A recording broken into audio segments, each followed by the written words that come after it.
શુકલતીર્થ મેળાની તૈયારીઓ મેળા માટે કુલ 800 જેટલા પ્લોટ ફાળવી દેવામાં આવ્યા છે।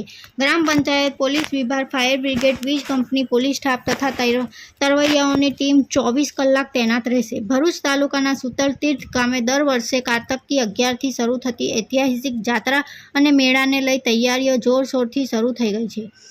આવનાર તારીખ 2 થી 9 નવેમ્બર દરમિયાન મેળો યોજાનાર હોવાથી શુકલતીર્થ ગ્રામ પંચાયત દ્વારા વિવિધ આયોજન હાથ ધરવામાં આવ્યા છે। પંચાયત તરફથી મેળા માટે કુલ 800 જેટલા પ્લોટ ફાળવી દેવામાં આવ્યા છે, જેમાં તંબુ, ખાણીપીણી તથા સ્ટોલ લગાવવા માટે જગ્યાઓ નક્કી કરવામાં આવી છે। સાથે જ લાઇટ અને પીવાના પાણીની સુવિધાઓ ઉપલબ્ધ કરવામાં પણ કવાયત શરૂ કરી દેવામાં આવી છે। કમોસમી વરસાદના કારણે કેટલાક વિસ્તારોમાં અવરોધ ઊભા થયા હોવા છતાં પંચાયત તડામાર ગતિએ કામગીરી કરી રહી છે। મેળામાં ચકડોળ સહિતના મનોરંજનના સાધનોની સ્થાપના શરૂ થઈ ગઈ છે અને મેળાની મજા માણવા માટે રાજ્યભરમાંથી હજારો શ્રદ્ધાળુઓ અને પ્રવાસીઓ ઉમટી પડશે તેવી શક્યતા છે। શુકલતીર્થ ગામે સ્થિત સ્વયંભૂ વિષ્ણુ ભગવાનની મૂર્તિ તથા શુક્લેશ્વર મહાદેવ મંદિર સદીઓ જૂના અને ધાર્મિક રીતે અતિ મહત્વના ગણાય છે। માન્યતા મુજબ અહીં રાજા ચાણક્યએ ઉમાપતિની આરાધના કરી મોક્ષ પ્રાપ્ત કર્યો હતો। પાતાળમાંથી પ્રગટ થયેલ શિવલિંગ આજના શુક્લેશ્વર મહાદેવ તરીકે પૂજાય છે।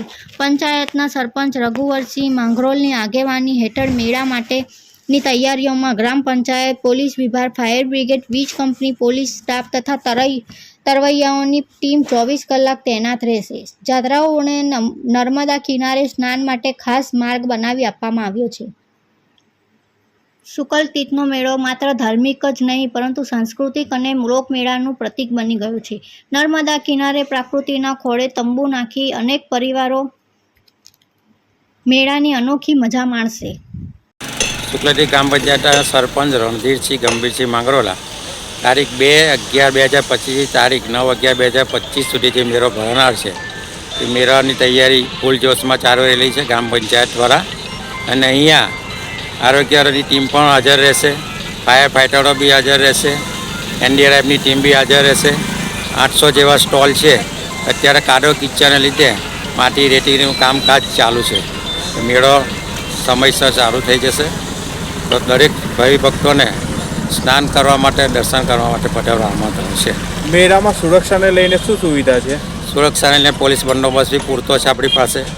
પછી તરવૈયાઓની ટીમ તૈયાર છે, આરોગ્યની ટીમ પણ તૈયાર છે, સરકારી તંત્ર બધું આપણી સાથે જ છે। કેમેરાથી સુસજ્જ છે।